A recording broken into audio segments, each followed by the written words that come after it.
back with Old Fashioned Sit Down. It's been 6 months. I am so sorry. We won't do that again. This is episode 6, and today we got a special guest. My name is Erik Valdez. Hold up, 6 months? Yeah, bro. I got so busy. Making moves over there. Yeah, my name's Erik Valdez. I'm excited to be here, man. Thank you for having me. And let's get this dope spot, by the way. Man, it's a beautiful spot. Shout out Jason, my boss. Great. For letting me use the space. Yeah. Bro, we met during the summer, I believe. Maybe. We did, yeah. Late spring, early summer, something like that. Early summer. And just listening to you talk to one of my coworkers, Joel, I'm like, bro, I got to talk to this guy. I got to get him on. And hearing you're an actor and just all these cool things you've done, you got a million stories that I do. I'm a lot older than you, so I do have quite a few stories, man. How old are you? I'm 45. Man, I'm 20. I'm 21. I know you could be my kid. You realize that, right? I know, that's crazy. So yeah, I'm like, I gotta get this guy on. I gotta get him on the interview, and I'm like, man, let's do it. I asked you. It took a while because our schedules were both busy, but I'm super happy to finally have you on. Y'all go check him out down below. His Instagram link will be down below, as well as Cars and Kicks, your podcast. Yeah, the podcast. We got a pod called Cars and Kicks. I wore not a lot of heat today, but something a little fire. Heat. It's not the weather for heat today. No, it's Tornado not. watch. I know. So man, first off, I don't know a lot about you, so this is going to be great. It's organic this way, then. Yeah. It's just a conversation. So I wrote down a few things I wanted to talk about. Sure. First off, you were born in Lubbock, Texas. I was, yes. I was born in Lubbock, Texas in the late 1900s, as the kids say these days. That's great. Tell me a little bit about what it was like growing up in Lubbock. You know, I only spent the first couple years of my life in Lubbock, and then my brother was born in San Antonio a couple years after me, and then we moved to El Paso, Texas, which is where I spent the bulk of my life. I did go back and forth, and I still go back and forth to Lubbock because that's where my dad and his whole family is from. So I've got a lot of cousins and aunts and uncles still there. Man. And it's El Paso is.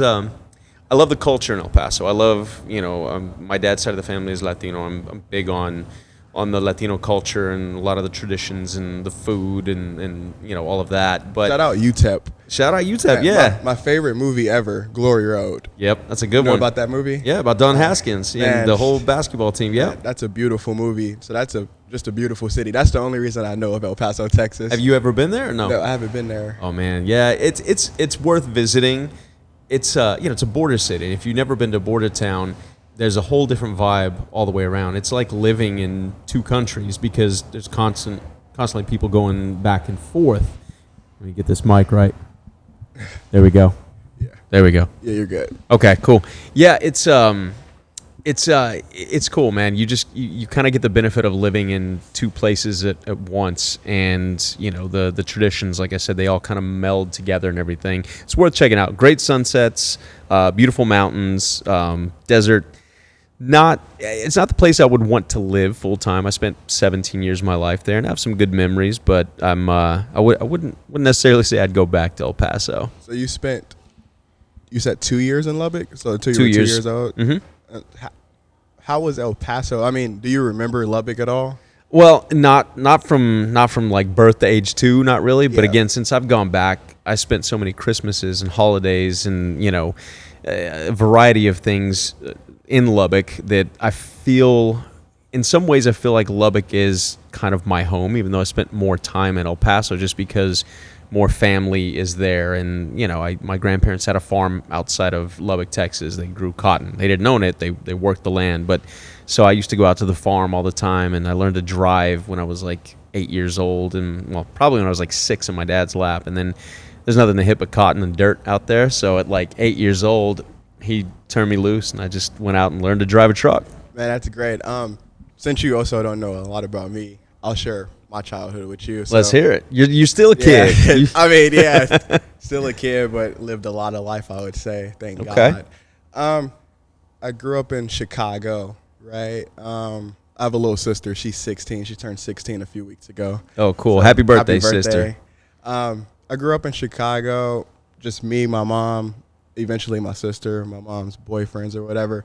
Yeah. I mean, Chicago is great for me, honestly. I feel like for me, in Chicago growing up, I seen you had a choice. You're gonna choose the right path or the bad path in Chicago. I can see that.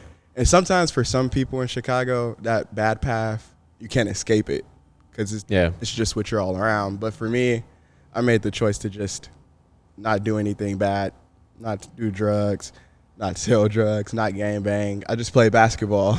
That's admirable, man. I was not in the same situation, Texas, not Chicago, but I was the same. I still to this day have never done a drug. I, never did stupid stuff growing up. And to your point, it's difficult sometimes to choose that whichever path that is. Right. So kudos to you, man, for sticking with kind of the better path, so to speak. Yeah, a lot of kids in Chicago, they just become a product of their environment. Yeah. And that's not what I wanted. Because for me, it was my mom. Yeah. Seeing how hard she worked to just survive, honestly. I mean, it's a lot of times we lived in shelters, slept in the car sometimes. And just seeing her work so hard and seeing nothing break her really is what motivated me. I'm like, I can't do that to her. I can't go out there and get killed. I can't go out there and go to jail. Yeah. Because, I'm just going to let her down. I gotta make her proud because she's working so hard to make sure I choose the right path. So I got to actually do it. Yeah, that's a strong woman right there. It just, especially you said she raised you on her own, I'm assuming, and that's tough in and of itself. And then having to make ends meet. Yeah, your sister and everything. That's tough, man. So it's admirable that you found your motivation in wanting to do right by her and kind of make good choices, not just for her, but knowing that by you creating a better life for yourself, you would make her proud, which is awesome, man. Right. And I mean, middle school was great in Chicago.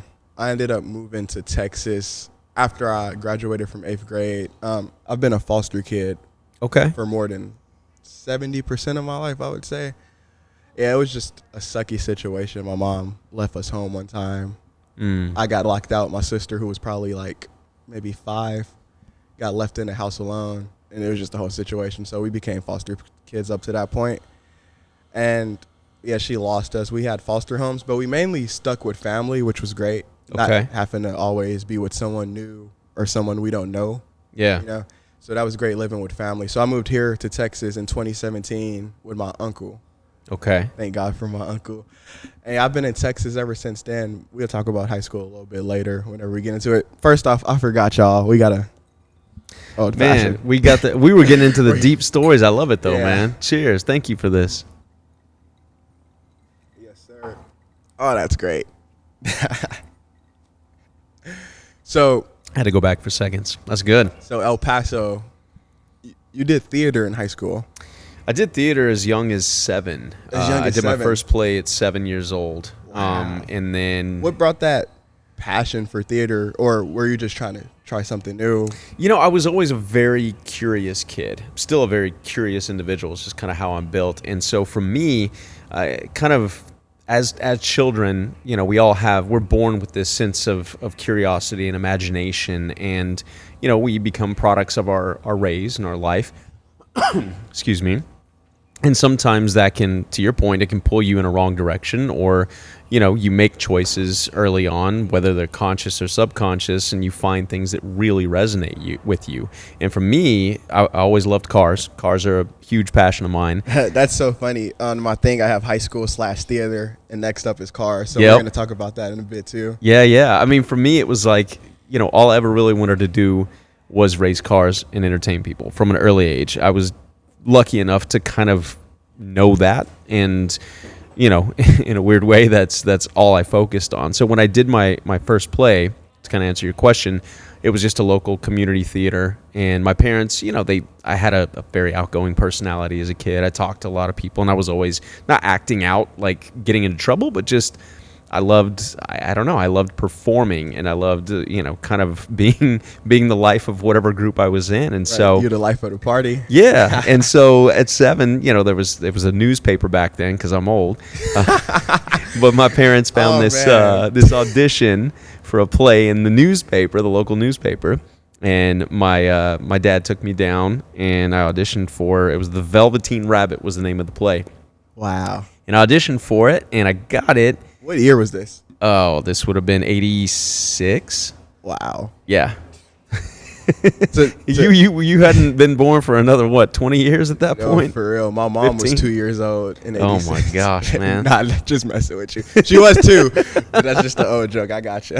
You got me, man. Hey, old fashioned, old guests. I'm just going with the old vibe here. Yeah, that's great. 1986. Wow. Yeah, man. And this is El Paso. This is El Paso. So I did that, and then from then on, I continued doing Were you ever community nervous? theater.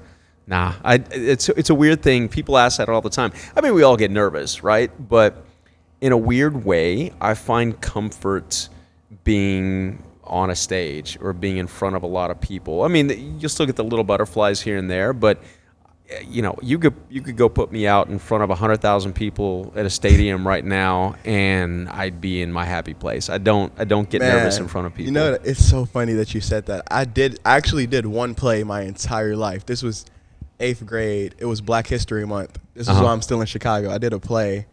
I forgot who I was, but I had to say this speech that an historic African American said. Literally, bro, when I walked up and looked at all these people, bro, I don't know what happened, but like I got so nervous. I had to redo it 3 times in front of the entire school. Oh, they made me man. redo it 3 times because I was so nervous in front of the entire school. Man. And I was like, oh yeah, plays are definitely not for me, bro. I was like, yeah. Yeah, but you could work through it. It helps with life skills, like having to hold conversations with people or random strangers or whatever. I feel like even, I've always felt like business people should go take acting classes or should do theater or whatever, because especially if you're in sales or something like that, or customer service, because you can learn to interact with people in a more organic way, I guess, because you kind of, through acting, you find out a lot about yourself. Yes, you're playing characters and you're kind of inhabiting these other individuals, through words on a page and creating this whole alter ego, so to speak. But in order to do that, you have to know who you are and you have to know what you possess inside, so you can bring some of those characteristics and qualities to life in whatever character you happen to be playing. And then, like I said, that can translate into the real world too, and just social skills. Yeah, bro, that's amazing that you remember that. That means it meant a lot to you and it holds a spot in your heart. Yeah. So that first play, what made you step into acting, I would say? Like, so high school, what college did you go to? I didn't. I went to El Paso Community College for 1 semester. I took a automotive technician class because I love cars. And I was like, you know what? I just want to race cars and entertain people. I don't need this. Oh, so the cars. When did your love for cars come into play? Oh, when I was born. I don't know where it came from. I say that, but I'm not really joking. My son has it too. Like, and I see it, bro. From Man. He's got it bad. From day one, you see him when I bring him to the coffee shop. Yeah, he's bro, in there he with has his the cars all the time. He's ready, man. That was me, and I don't know. I don't know where it came from really, because my dad wasn't a massive car guy. My mom's not a car person. It's just something in them intrigued me. Again, being a very curious kid, I loved the way they looked, the different designs, the colors, the sounds, the smells, all of that from an early age. And the fact that, when you would get in it, it would take you somewhere. And then, as I got older, you could take yourself somewhere, and it was a sense of freedom and self-expression. And so, it's just, cars have always had a big thing that resonated somewhere deep inside. When did you get your first car? 15. My grandfather had passed away when I was about 14, early 15, I think. And he had a 85 Ford Bronco 2 that my dad had bought him at one point in time. Wow. And when he passed away, he left that to me. So that was my first car. And I ended up getting a license at 15. Texas, you're supposed to be 16, but my parents claimed hardship because my dad was traveling a lot, and my mom had to take my brother here and there. So I passed my test because I'd been driving for like 7 years at that point anyway. Man. And that was my first vehicle. Yeah. So at 15, I was going to high school as a freshman with a car, and I had so many friends when I was a freshman, and then by the time they all got driver's license, I realized that I didn't really have that many friends. Right. I just was the guy with a car. You're cool because you got a car. Yep. Freshman pulling up first day of high school with a car. Yeah, with two 12-inch subwoofers in the back of it. It was a scene, man. That's crazy. So, did you drop out of college? I just didn't. I went one semester and that was it. So technically, yeah, I guess so. I graduated high school early, at 17, and went to college, like I said, for a semester. And so I was. What made you leave? College or high school early? Or what made you stop going to college? It just wasn't my thing. Like I find, and then kids, go to school if that's your thing. Go to school, do please. it. Stay educated. But here I will say this, and this could be a hot take, but I find that the world educates you better than any sort of institution.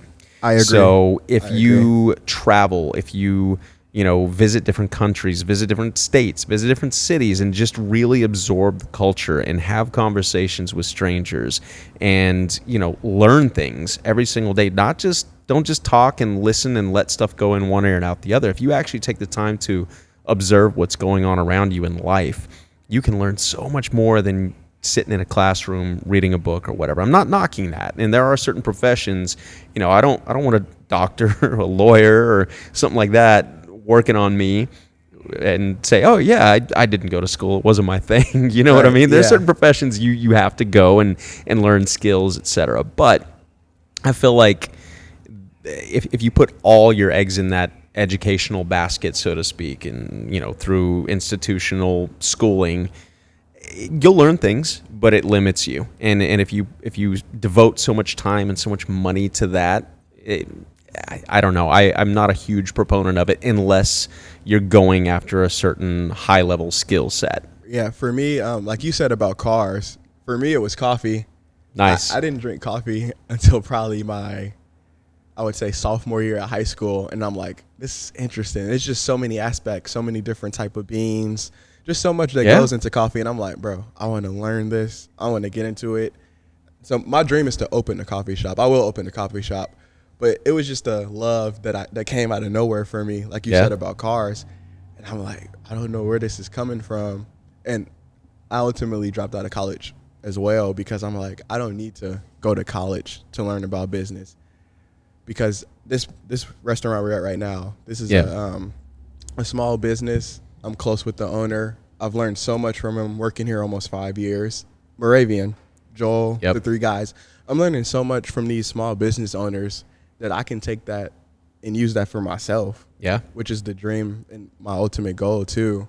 So I agree with what you said. You just got to live life. You can learn so much just talking to strangers, which is why I love the aspect of a coffee shop. Yeah, I'm with you on that. That's always been kind of a bucket list thing for me too, is to open a coffee shop. I don't know why, but I love, that's how we met. That's how, I've met so many different people, is just, there's something about a coffee shop or, restaurants and bars too, but it's a different vibe. Just so many different walks of life. And it doesn't matter if you're coming in off the street or you're, a CEO of a big company grabbing your morning coffee on the way to the office. It's like a great equalizer. Everybody's just there to kind of enjoy something that they love, have a quick conversation and a smile, and go on about their day. Yeah. Like we were talking about the World Series. We were. I don't even watch baseball for real. Man. I just keep up with it. That game was high. That was a good game though. I'm like that with basketball. If y'all don't know, Trey's like a savant when it comes to basketball and knows everything about it. I know a bit, but not. I'm educated every single time we have a conversation about it. Yeah, man. It's fun, bro. Sports are so fun. I didn't like football in high school until I graduated. And in Chicago, that is a basketball city. Yeah, it is. So when I came to Texas, that's when I really started to watch football. Now I love it. I'm not missing games. Yeah, I hear you. Yeah. Texas is, I played football growing up, and I'm not a big guy. And so I went into high school. What position? I played quarterback and running back at various times, but from the age of Pop Warner football at 6 years old or whatever, all the way up until high school. And I was fast and I was strong, but I went into high school at 5 feet tall. And in Texas, especially, you got guys 6'4", 240, huge. And I'm like, where are y'all feeding these guys? Yeah, I'm for real. I'm like, I don't care how fast or strong I am. That's a brick wall. I'm not running into that. So that's why I didn't play, man. I stopped and I played golf in high school, basically. This is a great story. So growing up, I was never able to join a basketball team in middle school or elementary because of circumstances. I always had to watch my sister, or I just wasn't allowed to join the basketball team. So when I moved here to Texas, this was my first time ever. In high school, it was my first time ever playing basketball organized. Really? Yeah, I made the freshman A team my freshman year. That went well. My sophomore year, I got put on JV. I cried because I really wanted to play on varsity. Yeah. I cried because I didn't make varsity my sophomore year. But at the end of my sophomore year, I got moved up to varsity. Nice. And just the whole time, it was just a learning experience because I was so behind. But I wanted to work so hard to catch up. So it was just basketball. Yeah. That was it for me in high school. Just basketball. Do you still play? Every now and then, but I played 2 years of varsity, my junior and senior year. Yeah. My junior year, my high school, Grand Prairie High School, we had the best record in school history, 28-3. We went to the third round, lost by 1 point to Duncanville High School. It's a lot of good sports in this area, this part of Texas. I will say that I'm thankful that I didn't get to play in middle school and elementary because that experience in high school was so much more sweeter. I can see that. I mean, if you've grown up, like my son, he plays baseball. He's 6 years old. He's been playing for 2 years now. He'll grow up playing that, and who knows what else. Whatever he wants to do, we're going to nurture that. But to your point, you only get to experience stuff like that for the first time once. Right. And so if it's a novel experience when you're in high school and you're old enough to really understand what's happening and everything, because 5-6 years old, you kind of get it, but it's more fun than anything. Yeah. If that's your first experience with basketball, it can really latch on. Man, that'll last forever. Yeah. I miss it. I go play sometimes, but I just got to be a viewer. So when you left college, did you have a plan? Nope. So what happened? Yes and no. I mean, the short answer is no. Here's the thing, and I feel like I've achieved a certain level of success. I'm not Dwayne Johnson. I'm not Lewis Hamilton. I've never gotten to that level of either motorsports or entertainment. But those are the two things I've always done my whole life, and that's all I really wanted to do. And my whole mentality behind this is, if you start coming up with reasons why you're not going to succeed, that's just going to get in your way. They become roadblocks. And so it's not even a sense of being overly confident. It's just a sense, or cocky or anything like that. It's a sense of self-belief. Right. And you have to kind of dig deep, and you have to be real with yourself too. Like if you don't really possess the skill set, like I don't care how much I want to play basketball. If I told myself at 7, 8, 9, 10 years old that I wanted to go into the NBA, I don't care how much I wanted it, it was never going to happen. So you have to kind of have those hard conversations with yourself and be like, all right, look, I love that. That's not for me. Right. And if you can be honest with yourself about that, it allows you to focus more on where your skill set really is, and then hone in those skills and perfect those skills. I don't want to say perfect, because I think we're constantly, as human beings, we're evolving, and we're never doing anything perfect. If you're not learning, or you think you've reached the peak of whatever it is you're doing, you're wrong. Yeah. Every day we're evolving. And so I think for me, it was just that sense of self-belief. It wasn't a plan, so to speak, but I knew it's what I wanted to do, and there wasn't anything that was going to stop me. So acting in cars. Yeah. And so what was when you left college, what did you do? So I left, I went to Phoenix, Arizona. At the time I started racing later in life, so to speak. A lot of pro drivers start at 6 years old, 5 years old driving go-karts. I didn't start till I was 15. And so by that time, I'd been racing for a few years. I started through SCCA, initially through autocross, and then I got into road racing. And then I got into go-karts, kind of backwards from what most people do. Right. And I had an opportunity. I moved out to Phoenix, Arizona. At the time I was working, I got a job for Southwest Airlines as a flight attendant. So moved out there for that. And at the same time, there was a high-performance driving school called the Bondurant School, started by Bob Bondurant, who's very famous, very talented American racing driver. And at the time, it was that and Skip Barber were two of the most sought-after racing schools in the country. And so I went out to the facility there, and I met a guy named Alan Rudolph. Actually, I'd met him before on the racetrack here and there, but I went out there one day and struck up a conversation with him, said, look, man, I got a day job. I don't really need another job, but I love being around this, and I want to be able to get better at it. I said, can I come just sweep floors for you or something like that? And he said, I'll keep you posted.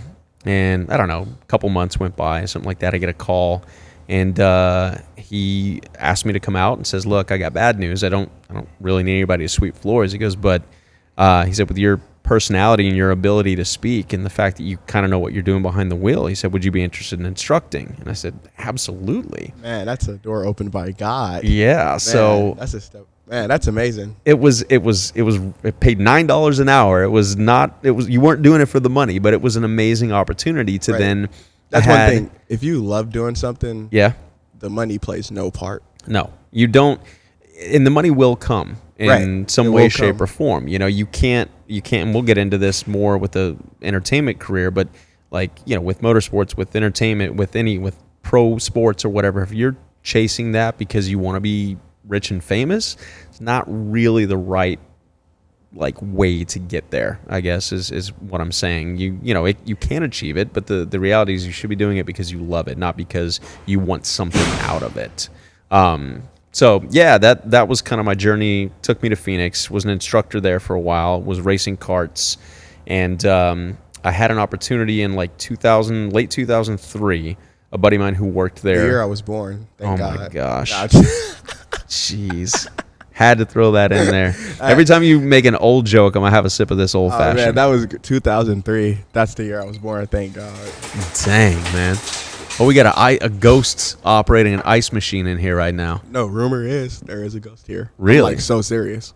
I think they just said hi. They did. Bro, that's crazy. Cheers to you, ghost. Cheers to you. That's funny. No, man, it's I had an opportunity through Bonron, a fellow instructor there, a guy named Michael McDowell. He had an opportunity. He was racing Pro Mazda at the time, which is like a feeder series, or was a feeder series to Champ Car, IndyCar, like American Open Wheel Racing. And he was driving in that series and had an opportunity to move up to, I think, to Trans Am. He was racing in Trans Am, so his seat came available in a Pro Mazda, and I was like, I want that opportunity. A lot of people don't realize what goes on behind the scenes in motorsports and how expensive it is, and most drivers are not doing it. Even the ones that race at a professional level are not doing it as paid drivers. They are paying to be in that seat, whether it be out of pocket, if they're a wealthy business owner, etc., or through sponsorship. That's why you see stickers all over cars, right? In 2003, 2004, right around that time, it was for the 04 season, I believe. To run an 11 race series, it would have cost about $400,000, and I didn't have anything remotely close to that. Almost $500,000. And yeah, and so when you start trying to pitch, potential sponsors on what they're getting in return for giving you money to go racing, it's not a lot at that level. You're not IndyCar, you're not Formula One, you're not NASCAR, so nobody's really watching this form of racing. It's like playing, not even G League. It's like playing low level. Yeah, just a local pro league or something. Yeah, and so you don't have the eyeballs on the sport, or on the team, excuse me. So therefore, it's hard to get the sponsorship money. So I say that, and I tell that story because that was kind of the defining moment in life where I had still been doing theater and some commercials here and there. That was the moment in life where I decided to stop kind of chasing that dream and trying to find money to invest in that and just invest in myself. And so I kind of stopped racing at that point and focused on entertainment, and I moved out to LA, and that's a whole other story. I got a lot of stories, but so you kind of gave up and wanted to invest more in yourself, so you go to LA. It was and it wasn't so much. I don't like to use the term give up because I never give up on anything, really. I'm stubborn that way, and that can be good and bad. But it was a moment where you have to have those honest conversations with yourself. And I'm like, look, I don't have the funds. I don't have the connections. I had small sponsors that covered like my tires and fuel and things like that, but I didn't have the connections to reach out to big money donors, and I didn't come from a wealthy family. So I had that honest conversation. I'm like, look, I'm putting a lot of effort into this, and my effort is only getting me so far. It's going to take another element here, and that element is money, which I don't have.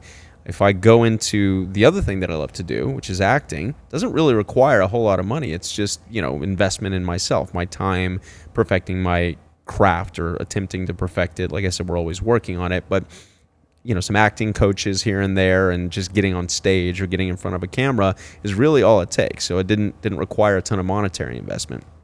So I had already made that mental shift. Okay, that's where my focus is going to go. Now, I say that because that leads to kind of the story of how I ended up in LA. I already started thinking about, okay, how am I going to get out there? Because at the time, you had to be in LA.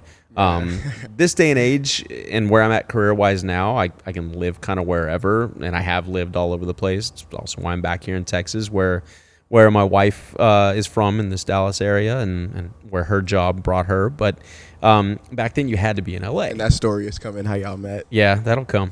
I got a lot of stories, I told you. Yeah. So as I mentioned, I was a flight attendant. That was a day job on Southwest Airlines. So I had one of these kind of stories, so to speak, where we were on a flight from Vegas to Burbank one day. This is after the Billboard Music Awards years and years ago. And we had a handful of artists on the plane and everything like that. And when you're coming from Vegas to Burbank, it's a bit of a party. And Southwest they still kind of do, but they used to really hire personalities. So, you give me a microphone and put me in a plane and where nobody can go anywhere. I've got a captive audience. I'm going to have fun with them. And so they did that? Oh yeah, that was the thing. You had to be, Southwest was really kind of known back then for their personalities. Like, it wasn't just, you didn't get on a plane and be like, if you'll open up the seat back pocket in front of you and take out the pamphlet, there's 2 emergency exits here, 2 by the rear wing, 2 it wasn't that kind of thing. Like, they hired personalities. And so we had fun with it. We would do songs sometimes. We would if we had another flight attendant that was fun, they'd get on there and beatbox while I freestyled the safety demonstration or whatever, just random stuff, and that's insane, and had fun with it. And so I was doing that, just kind of being me on this flight. When we get to Burbank, everybody's getting off and coming up and saying, "Oh, that was fun, thanks, blah blah blah." And there's this guy standing at the front of the plane, kind of waiting. And so I walked up and I said, "Can I help you, sir?" And he said, I gotta ask, are you an actor?" And I said, I am. He goes, "I should know you." And I was like, okay. In my head, I'm like, kind of a weird thing to say, but okay, sure. Not you should know me, but I should know you. And I was like, that's kind of cool. And so I start talking to him a bit, and he gives me, he says, "Here's my name and my number. If you're in LA next time, let me know. And, we can grab lunch and whatever." I was like, okay, cool. So I go back to my hotel room I didn't live in LA at the time, so I was just spending the night there. That's where my last flight of the day ended up. And this is the early days of Google, right? You grew up not knowing a world without the internet. Well, right. There was a world without the internet, and this was the early stages of all of that. So I go and I Google this guy's name. His name's Kenny Ortega. And the first picture that pops up is him and Oprah Winfrey holding his Emmy Awards for choreographing the opening and closing ceremonies of the Salt Lake City Olympics. Wow. And I'm like, man. Okay, and that back then, I say that because if you were on a Google search back then, you were somebody. It was, it was early stages. So for that to appear, I'm like, okay, this guy's legit. Start doing a little research and find out, he's done a lot in his career. And I said, all right, let me link up with him. And so I give him a call. We do end up having dinner when I get to LA, and his story is great too. He started off as a dancer. His mentor was Gene Kelly, which is legendary, very old. This is back in, probably the 50s or whatever, but that was his mentor. Then he got into choreography. Kenny did. He choreographed a couple of Michael Jackson's world tours in the 80s, Madonna's world tours, handful of music videos. He was legit. And then he got into directing television and film. And his first big project that he choreographed like Dirty Dancing and some of these Pretty in Pink and like crazy 80s, legendary movies, cult classics, etc. But he ended up choreographing and directing a Disney movie called Newsies back in the early 90s, something like that. And that kind of put him on the map as a director. So he started directing television, etc. And that's kind of, again, all this story leads into how I ended up in LA. So we had the conversation. He's like, look, I think you need to be out here. And I said, okay, let me figure out a way. I decided to go. I was just going to commute back and forth, and keep my flight attendant job because we could fly for free. So I could live wherever and then fly into Phoenix to start my day and et cetera. Right. They ended up offering an early retirement program at Southwest, kind of out of the blue. And so at 25 years old, I retired, quote unquote, from Southwest. I got like a year's medical and like $8,000 or something, which to me was a lot of money back then. And I was like, oh, that's awesome. That's crazy. So so I moved to LA. And Kenny, did you fly there or drive? I rode my motorcycle when I moved from Phoenix to LA. I shipped actually 2 trips. I took my truck at the time, and then I had to go back out, and I had a Ducati Monster at the time as well. So I rode my Ducati from Phoenix to LA, and that's crazy. Yeah, so I roll up. Bro, what is that like driving a motorcycle? It's like horrible. How many hours? It's like 5-6 hours, maybe a little longer. I was probably going faster than I should have. But on a Ducati Monster, it's what they call like a naked bike. So there's no like windscreen or anything. So it's just you in the wind for hours on end. It gets a bit monotonous. It wasn't the most pleasant ride, but I will say like rolling up through. Like once you get into like Palm Springs, you start coming in through the Inland Empire, the IEs, they call it out in that area, and then through Pasadena, and you just start seeing, mountains, and then you get out to the ocean. Like it was like a movie rolling up into my quote unquote new life, That's amazing. I would never do that. Yeah. I mean, it's an experience though. It's an experience, though. But so you get to LA. I get to LA, and Kenny, the guy that from the plane, he's directing a show at the time called Gilmore Girls, and he ends up putting me on the show. It was a very small role. I did 3 episodes, and I probably had like 1 or 2 lines cumulatively, but it was my way into the industry. I had never been on a proper television set before, and this shot at the Warner Brothers lot. So I remember driving on and seeing that water tower, and kind of going to. I didn't have a trailer or anything back then. It was a very small role, so I just kind of had a little room where I would keep my stuff and change, changing room or whatever. But I remember driving on and then walking on the back lot onto set, and this like fake town and like this fake park, and like it was just, I still to this day, like the show I'm on now, which we'll talk about here in a second, Superman and Lois, they built a whole back lot specifically for our show up in Canada. And to this day, I've been doing this 20 years. I still, when I walk onto a back lot, it's magical to me for some reason. Man. Because it's just these, you'll see facades of entire city streets and stuff. And on the other side of it, it's just plywood and like boards. Right. It doesn't really exist, but it just looks amazing. So, man, that's crazy. So you get on the Gilmore Girls. When you get to that, what are you thinking? Like, how did it go for you? That's your first job. I thought I made it. I thought, man, I'm in, and it's just gonna go like this, right? I'm gonna be Tom Cruise in the next, year. And no, it doesn't happen that way. I learned a lot. I learned more than anything. I learned what everybody else's job is on set, and that to me it's like anything. If you work at a restaurant, if you work at a hotel, if you work at a department store, if you learn what everybody else contributes, from the people that come and clean overnight to in our case, like the set builders, the lighting guys, the sound guys, the grips, the writers, the editors, everybody from pre to post production, if you learn what their job is and how they contribute, I think not only does it make you a better, more efficient actor, because you take the ego out of it, and that you got a couple hundred people relying on you to get your stuff right, or your day is going to end up being 17, 18 hours long, and nobody wants that. So I learned what everybody did, and I'm a very curious person, so I would go and ask questions to each department, and early on, nobody knew who I was, and some of them didn't really take the time to talk to me, which I get, because you got a lot going on a television set. But others would kind of show me, okay, yeah, this is how we light, and this is why we light this way, and that over there is, that's where we keep this and that, and blah, blah. And so I would learn a little bit about every element that I could. And to me, that was like going to college. That was my education, right? Right. That is like a college experience. Something new. You moved to a new state. A question, your living situation when you went there, what was that like? When I first moved there, I ended up living with a couple of buddies in a 3-bedroom apartment in Pasadena. So I had a room that I kept for probably a year and a half before I got my first place on my own in LA. LA is expensive. I know. That's why I'm asking. I'm like, you left Phoenix, somewhere that's probably way cheaper, I assume. So going to LA, like just a new place to explore. Because was that your first time? Well, you were a flight attendant. So I had been. Did you ever in and get out of to there like quite a explore bit. it? Yeah, really. I that was one of the benefits of being a flight attendant. I've been to Southwest owns.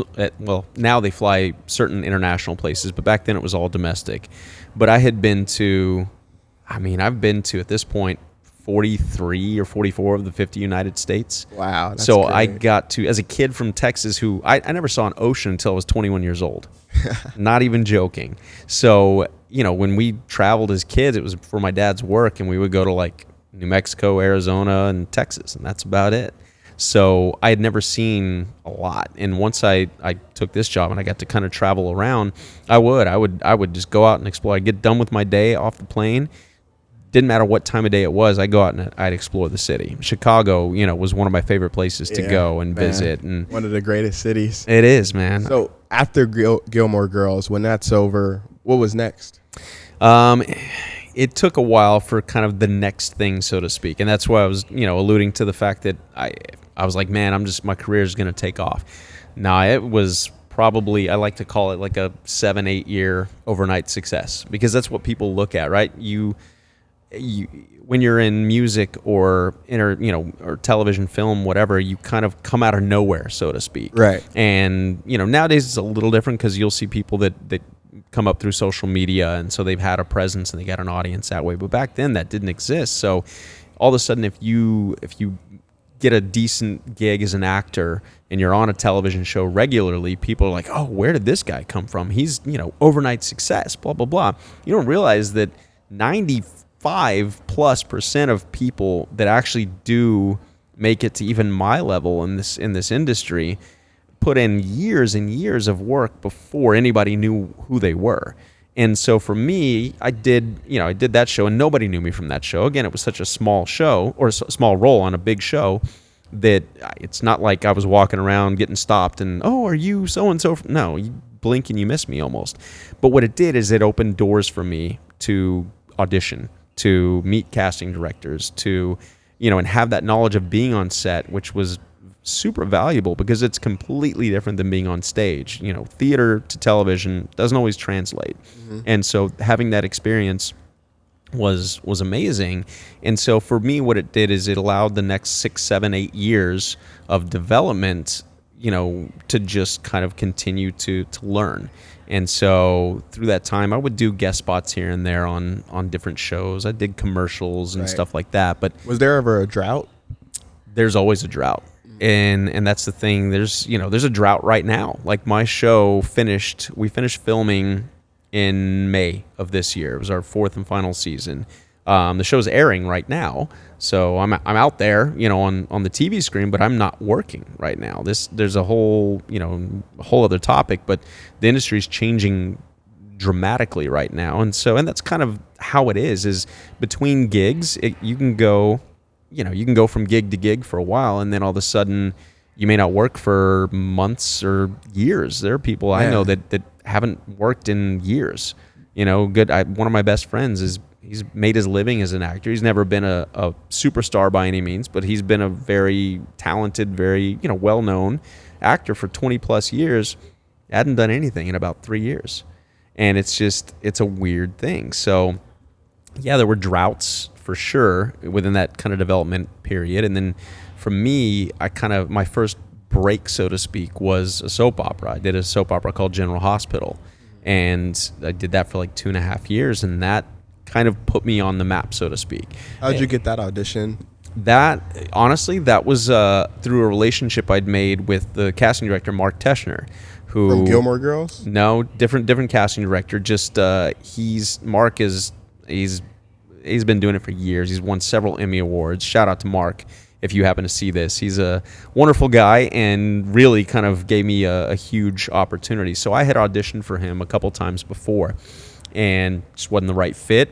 And come to find out, it was also kind of by design. Like, I had auditioned for things, and he saw something in me that he really liked, and he didn't want to, quote unquote, waste that on like coming in and doing an episode or 2 or 3 episodes of a show. He saw me as a series regular or as a contract role on that show.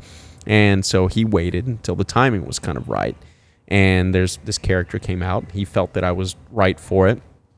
Called my agent at the time, and I went in and auditioned, and next thing you know, I'm signing contracts, and I did almost 100 episodes of that show. Wow, that's amazing. What year was that? 2011. 2011, something like that. And when was your Gilmore Girls, like when you first got that? That was 04. 04 and 05. I think maybe I did one episode in 05 or something. So you didn't get your first break until like 7.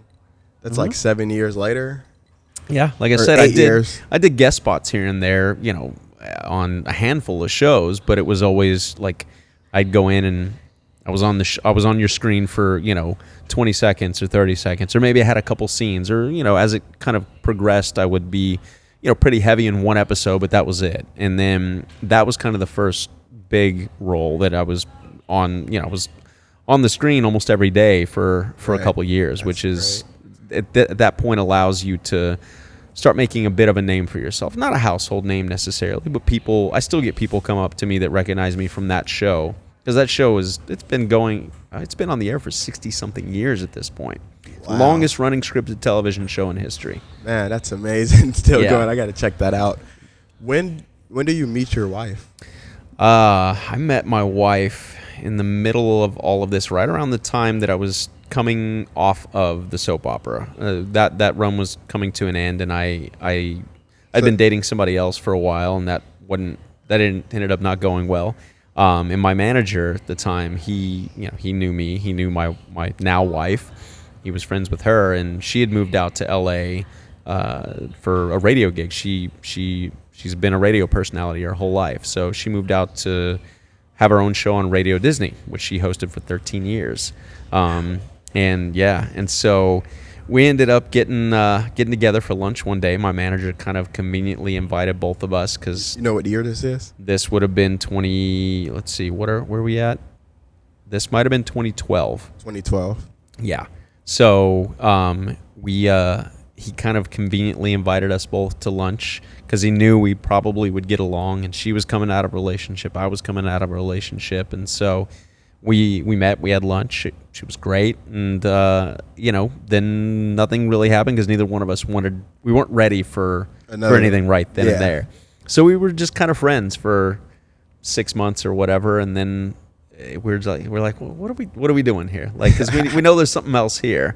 Like, let's stop putting this off. And so, about 6 months after we met, thereabouts, that's when we started dating. And then we've now been together, 12 years almost, married, 7, it'll be 7 years. Wait, what year? Yeah, it'll be 7 years in January. Wow.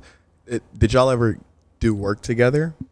Little bits here and there. Yeah. I mean, she works with me all the time. She helps me read scenes when I'm preparing to go in and film something, or even if it's just an audition, she'll help me read that. But and we have a studio at the house where both of us will record certain things. I've got the podcast or voiceover work, and she'll record stuff for her radio show if she's not in the studio. So we help each other in that regard. She's still a radio voice. She co-hosts the morning show out here on Mix 102.9. So it's the Billy the Kid in the Morning with Candace show. So 2012, y'all finally get together in LA. What does that look like the next 5 years? Like, it was a period of massive growth for both of us career-wise and as individuals. I mean, I think a lot of people, we were in our early 30s at that point, and I feel like you're nowhere near there yet. You're still experiencing life. You always experience life, but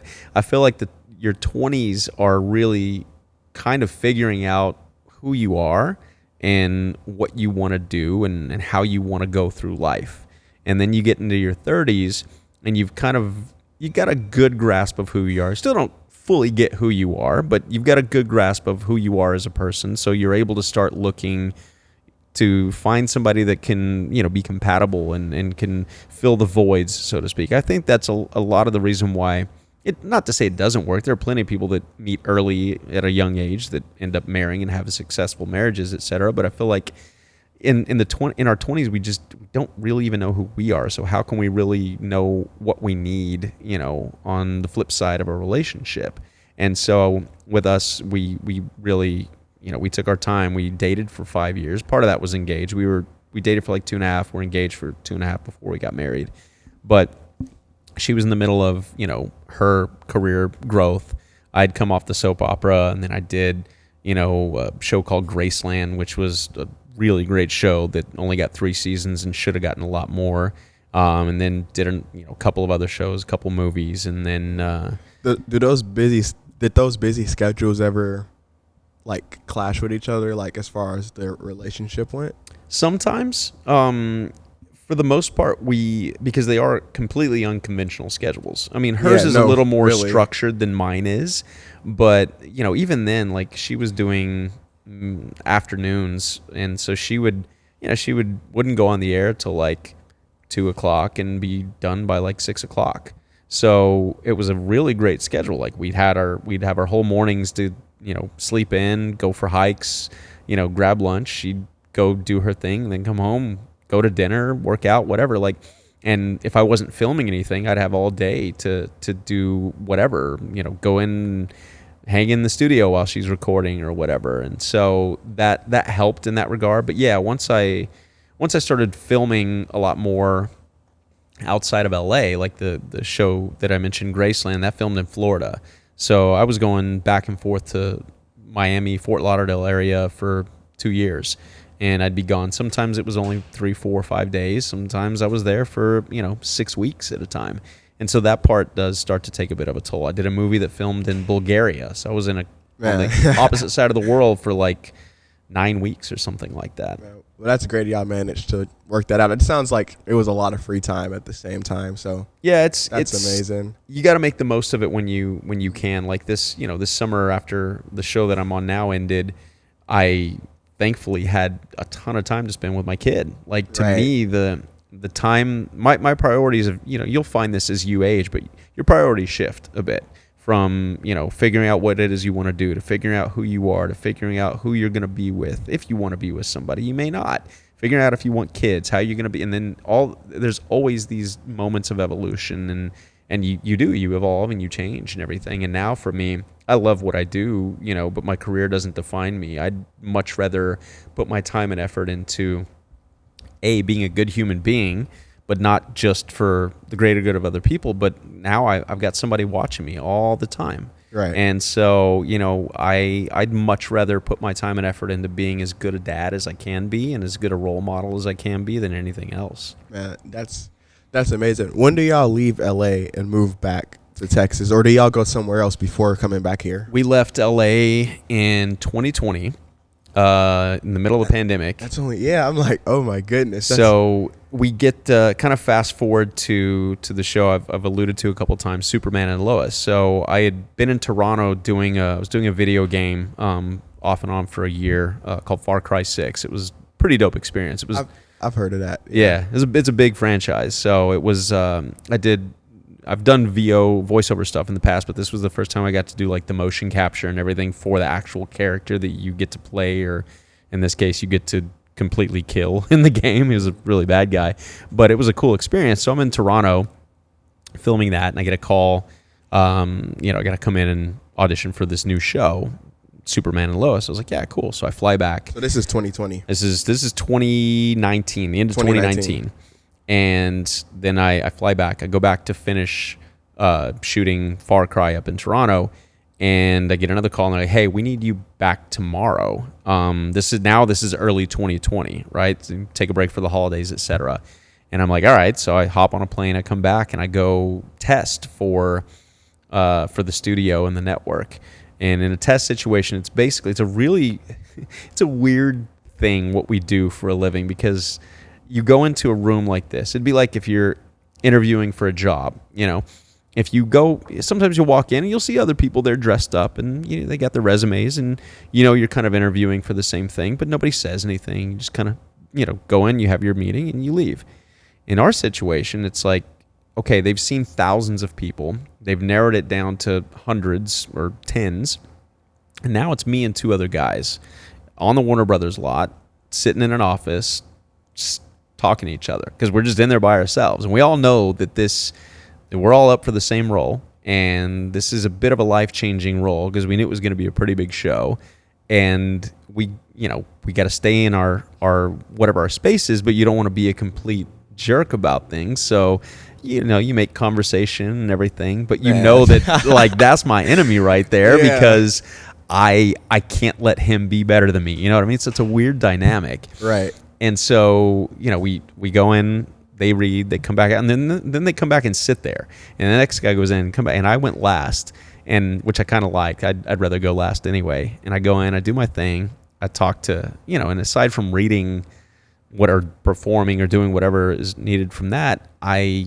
like striking up conversation with people. So I'm sitting there talking with Peter Roth, who was the head of Warner Brothers at the time, just like we'd known each other for a decade, just shooting the shit, and he's building relationships. Exactly, it's important. And so we go through that, and I come back out, and now all three of us have done our job, and we're waiting. It's kind of awkward.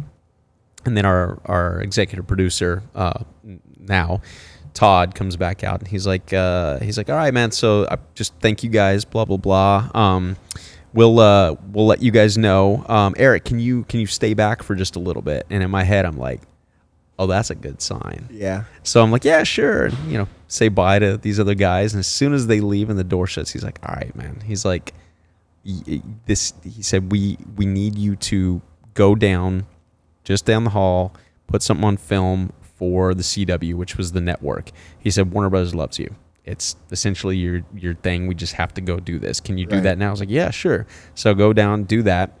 I get back in my car, and I'm like, this whole situation couldn't have gone better. And there's moments where, you never really know, because there can be 100 people that love what you're doing, and one person, some executive somewhere, some whatever, is like, I don't really like the way Erik's mouth moves when he talks. I'm going to go with this guy. It literally can be something as subtle as that can make or break your entire career. But I had this moment. I was like, man, that couldn't have gone much better. So I'm sitting in my car, and I'm leaving the Warner Brothers lot. Again, this is the first lot I ever walked on when I moved to LA, which is kind of serendipitous. And I'm leaving the lot, and my phone rings.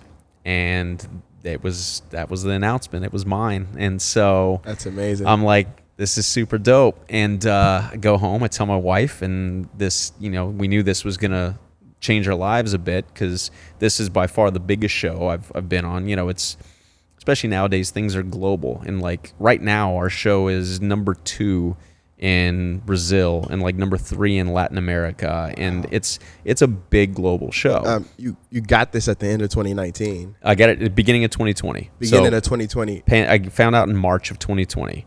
Literally a week after I find out is when we start hearing about lockdowns and this and that, and nobody knows what's going on. And we're like, right, okay, what's going to happen here?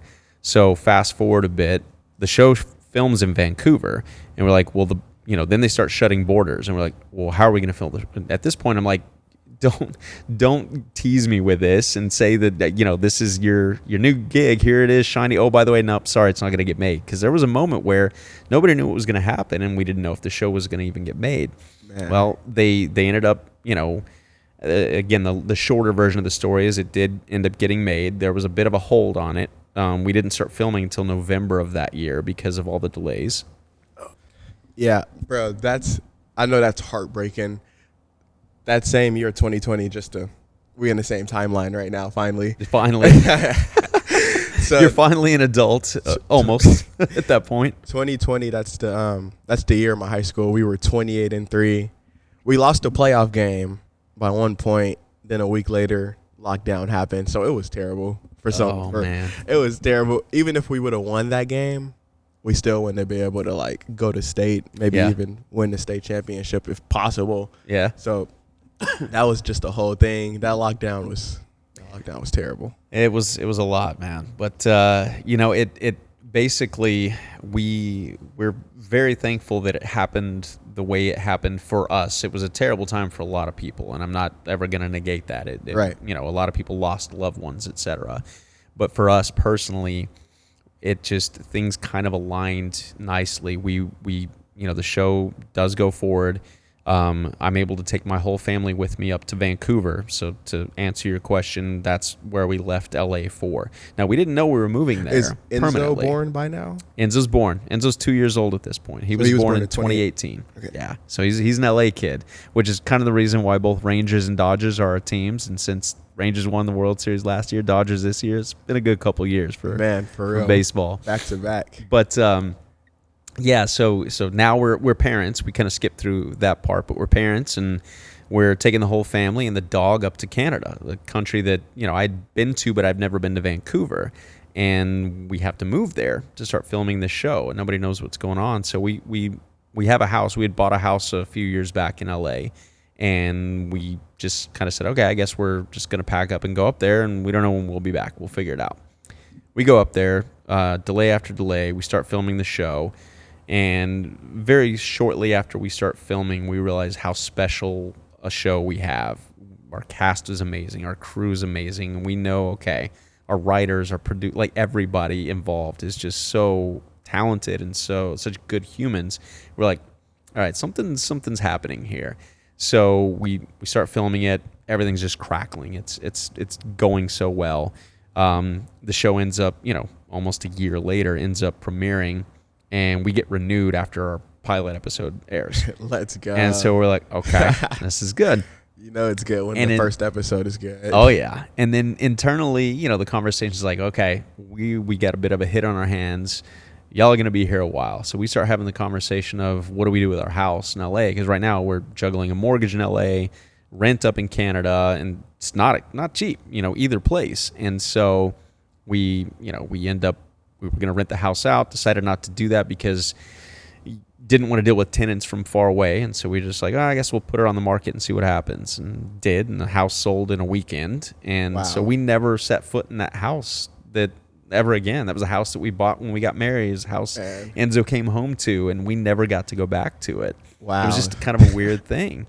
And so then we lived life up in Vancouver, Canada for the next 3 years doing the show. And I loved it up there. I would have never left. It's a bit of paradise to me. How's the weather? I love it. It rains a lot, but you get 4 real seasons. Summers are long days, and rarely is it above 85 degrees. Man, sun doesn't go down to like 10 o'clock at night. It's beautiful. The winters, they're different because it gets dark earlier because you're so far north. So sun doesn't come up till like 9 o'clock in the morning, and then it goes down at like 4 o'clock in the afternoon or something like that. But they're beautiful. Like you get some snow here and there, and it's really peaceful, but you're not like digging yourself out of iced out driveways and stuff like you do in Chicago winters or whatever. And not that brutal. God, it's terrible. So you got, the fall's amazing, spring's great. It's a beautiful city. Tons of, great diversity in culture. Food's amazing. The nature is just top notch. It's amazing. I love Vancouver. But yeah, we ended up here about a year ago because my wife, she had been broadcasting remotely from Canada for a little bit, and then her show on Radio Disney, well, Radio Disney as a whole went away in like 2021, so she kind of retired. And then her goal doing radio, pinnacle is like morning shows, right? So she had always wanted to do a morning show. She always wanted to come back to Dallas, where she was born and raised, and do it here, where she started in radio. And she gets a text of all things, not even a call. A text. And gets offered to come do mornings in Dallas. And so wow, we have to kind of fast track it. We find a house, we move down here, and she launches a new show with it's called the Billy the Kid in the Morning Show on Mix 102.9 with Candace. And she is Candace. So man, it's her and 2 of her buddies, Billy and Pooh, they started in radio together 20 something years ago, and here they are doing what they always wanted to do. What I love about that is how your wife, she took a step of faith moving to Vancouver with you. Yeah. Taking the whole family, leaving the house. Yeah. And then you took a step for her, essentially moving back to Texas. Yep. I mean, it's amazing how you two have each other's back. That's how you have to do it, man. Who knows how long y'all might be here? I mean, I'm not saying that, but hey, I don't know. I mean, look, it's good that y'all have each other's back. It is, and I like being back in Texas. You know, it's familiar to me to a certain extent. I haven't been here in so long. A lot's changed, but I've got family. Her whole family's here, and I'm very close to her family. I kind of hit the in-law jackpot. I love my in-laws, and my cousins live here. A couple of my cousins. I have 2 nieces that live here that I love, and so that part's great. I'm not a fan of the weather. I can't hack this Texas heat. Man, it's super hot. But Still is. It is, man. But you know what?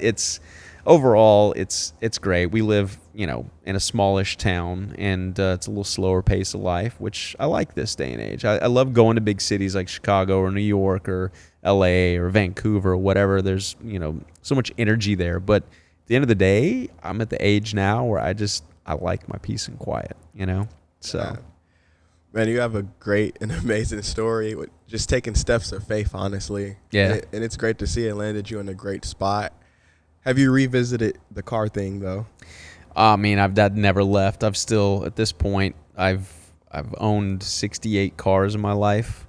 Man. A variety of cars from, there's some people out there that are like muscle car guys or, Porsche guys, or they like big trucks or whatever. I've had a little bit of everything, old hot rods to sports cars to, it's just a passion of mine. So yeah, I've thinned out the herd, so to speak, a bit, because moving back here cost a lot of money, and now with the show going away and not necessarily knowing the next move, you got to be smart about things. You get to the point in this career where you can make some pretty decent money, but if you spend like you're going to make that the rest of your life, it's like being a pro athlete. Like, there's a lot of reasons these guys, they make tons of money over the course of a 4 or 5 year career, and then they get hurt and they don't ever play again, and 5 years later they're broke. Right. So you got to be smart about your money. And so unfortunately that also means getting rid of some toys here and there. So I don't have all the toys that I did have. I still got some fun stuff, but it's taking a step back right now and being smart about it. And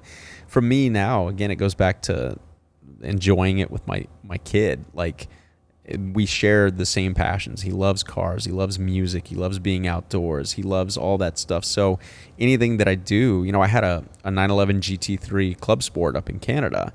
It was a great car, and I wish I could have brought it down. The timing wasn't right because it wasn't even legal to bring to the States, but also there was no back seat. And the not to get too car geeky on you, but the Club Sport had fixed back Nomex seats and a full roll cage and everything. That's how it was built from the factory when Porsche made them, and so it's not a kid-friendly car. Okay. And so I couldn't enjoy that experience with him.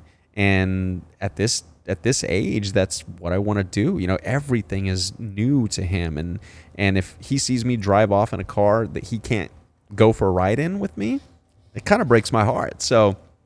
We'll continue to kind of look into new projects and stuff, but now from a different light. Like, he already wants to build a project car together at 6 years old, and so we're doing that, man. We're enjoying things, and I'm enjoying watching him play baseball and just grow up. So that's kind of where we're at, man. Erik, that's an amazing story, more than I expected. This is why I really wanted you to come on, man. This is a great story. Thanks, man. It's beautiful, man. And I really appreciate you, like, loving Enzo so much. It's great to see, like, me seeing you come in every Friday at the shop. Yeah. You're a great father so far, I appreciate it, man. Thank you. Never let that go. Never give that up. And I'm sure you're such a great father because your parents are great. They were, and we unfortunately share something in common. I lost my dad earlier this year. I know you lost your mom not too much.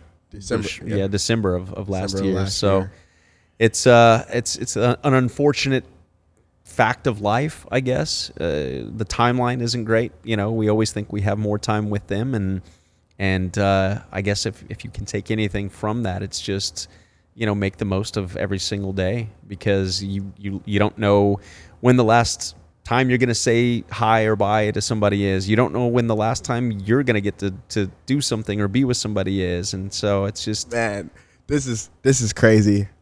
You know how we were talking about J. Cole? Yep. Super random. Yep. It's this one song he says he misses the hard times because during the hard times you really have the people you love. Yeah. And I think about that all the time with my mom because just growing up struggling, being homeless sometimes, it was just amazing because my mom was my light in those hard times. That's amazing. It's beautiful because I'm literally the best I've ever been in my life right now. Like, literally no struggle. Everything is amazing, thank God. But I do end up missing the hard times a lot because that's when I was with my mom. I mean, yeah, it's crazy. I get you, man. I mean, but you know, I believe she's still there. I believe my dad's still there. We don't get to see him. We don't get to talk to him, but I feel him around me a lot. We can make them proud. And we can make them proud. And I know, I mean, I'm not trying to cry on your podcast here. I'm a very emotional person, but I know that, you know, your mom would be proud of the decisions you've made and kind of the life you're making for yourself, you know, and getting a new place and all these other things. So at your age, man, you're doing a lot. So stay on that path. There's a reason I wanted to come on your show too. I like seeing young kids. I know you're an adult, but I like seeing young people aspire to do more and to push themselves. And so that's when you asked me to come on, I was like, of course, man. I admire that. So keep doing what you're doing, man. Thank you, man. Thank you guys so much if you made it this far into the show, man. Erik Valdez. Link down below for his Instagram, Cars and Kicks. Go check it out, man. Thank you, Erik. Thanks, man. Appreciate it.